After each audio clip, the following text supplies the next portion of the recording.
السلام علیکم دوستو۔ ہسٹری میں انٹرسٹ رکھنے والا شاید ہی کوئی ایسا انسان ہو جو کہ منگولوں کو نہ جانتا ہو۔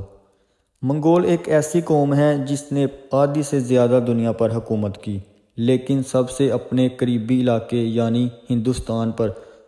فتح یابی نہ حاصل کر سکے۔ اور ایسا کیوں ہوا، آج کی ویڈیو میں ہم اس کے بارے میں جانیں گے۔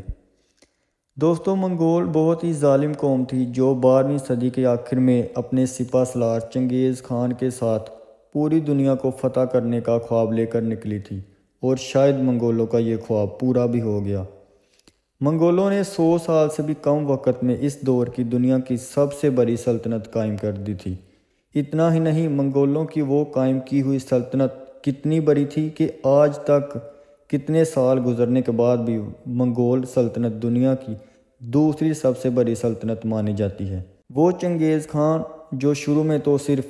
چائنا کو ہی فتح کرنے کا خواب دیکھا کرتا تھا، جو چائنا اس سے ہر چیز میں کئی گنا بڑا تھا، لیکن جب وہ اپنے سے کئی گنا بڑے اور طاقتور چائنا کو جیتنے میں کامیاب ہو گیا تو اس کے حوصلے اتنے بلند ہو گئے کہ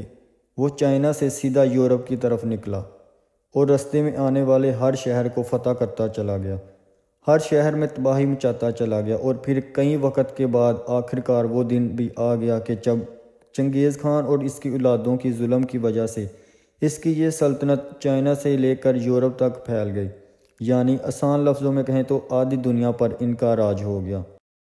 یہ سب کچھ ممکن ہو پایا ان کی جنگلی اور ظالم قسم کی فوج کی وجہ سے۔ اس کی فوج اتنی ظالم تھی کہ وہ جس علاقے کو بھی جیت لیا کرتی تھی، اس علاقے میں بھرپور تباہی مچا دیا کرتی تھی، شہر کو آگ لگا دیا کرتی تھی، شہر میں رہنے والے کسی بھی انسان پر رحم نہیں کرتی تھی، یہاں تک کہ بچے، بوڑھے، عورتوں پر بھی رحم نہیں کیا کرتے تھے۔ بلکہ حیرانی کی بات تو یہ بھی ہے کہ یہ جیتے گئے علاقے کے جانوروں تک کو بخشا نہیں کرتے تھے۔ اس علاقے کے سارے کھیتوں اور ساری ہریالیوں میں آگ لگا دیا کرتے تھے، یعنی یہ لوگ کسی بھی شہر کو اس مقصد سے نہیں جیتا کرتے تھے کہ شہر کو جیتنے کے بعد وہ لوگ اس شہر میں ایک اچھی سلطنت قائم کریں، بلکہ ان کا مقصد صرف اور صرف ایک ہی ہوا کرتا تھا، اور وہ یہ تھا کہ اس شہر کے سارے مال کو لوٹ لینا اور اس شہر میں رہنے والے ہر انسان کو قتل کر دینا۔ دوستو، صرف اتنا ہی نہیں، یہ لوگ جنگ جیتنے کے بعد صرف اپنے مزے لینے کے لیے مارے گئے لوگوں کی کھوپڑیوں کے مینار بنایا کرتے تھے۔ چائنا اور اس جیسی اس دور کی مضبوط ریاستوں کے ساتھ ساتھ اس دور کی سب سے ترقی یافتہ شہر بغداد میں ان لوگوں نے ایسی تباہی مچائی تھی کہ جس تباہی کا اندازہ آج بھی آپ لوگ اس شہر میں جا کر لگا سکتے ہیں۔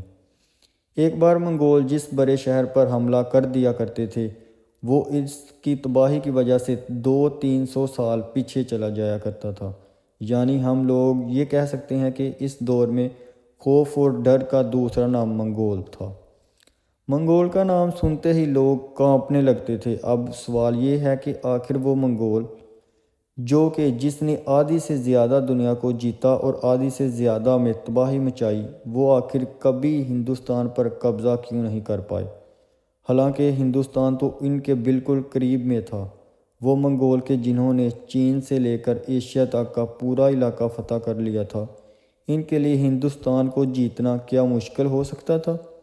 لیکن دوستو، سچائی کچھ اور ہی ہے۔ دنیا کی بڑی سے بڑی طاقتوں اور بڑی سے بڑی سلطنتوں کو اپنے قدموں پر جھکانے والے یہ منگول بھلا ہندوستان کو کیسے چھوڑ سکتے تھے کہ جو اس دور میں اتنا زیادہ امیر تھا کہ اس کی امیری کی وجہ سے اسے سونے کی چڑیا کہا جاتا تھا۔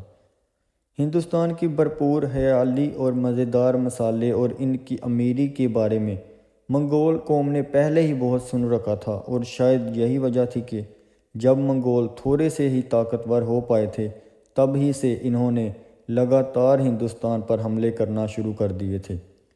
دوستو، ہندوستان آج تو الگ ہو گیا جو آج انڈیا کے طور پر جانا جاتا ہے، لیکن شروع میں یہ برصغیر ہندوستان مسلمان سب اکٹھا ہوا کرتا تھا، جس میں مسلمان اور ہندو اکٹھے رہا کرتے تھے۔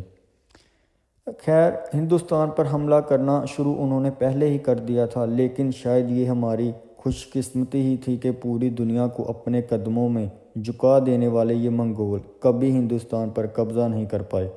بلکہ جب جب ان لوگوں نے ہندوستان پر حملہ کیا تب تب انہیں بہت خطرناک ہار کا سامنا کرنا پڑا، اور ہندوستان ہمیشہ ان جانور اور ظالم قسم کے لوگوں سے محفوظ رہا۔ اب سوال یہ ہے کہ آخر منگول ہندوستان کو جیت کیوں نہیں پائے؟ آخر وہ کون انسان تھا جو پوری دنیا میں تباہی مچائے دینے والی منگول قوم اور ہندوستان کے بیچ میں ایک دیوار بن کر کھڑا ہو گیا تھا، اور منگول لاکھ کوششوں کے باوجود کبھی اس انسان کو اپنے راستے سے ہٹا نہیں پائی؟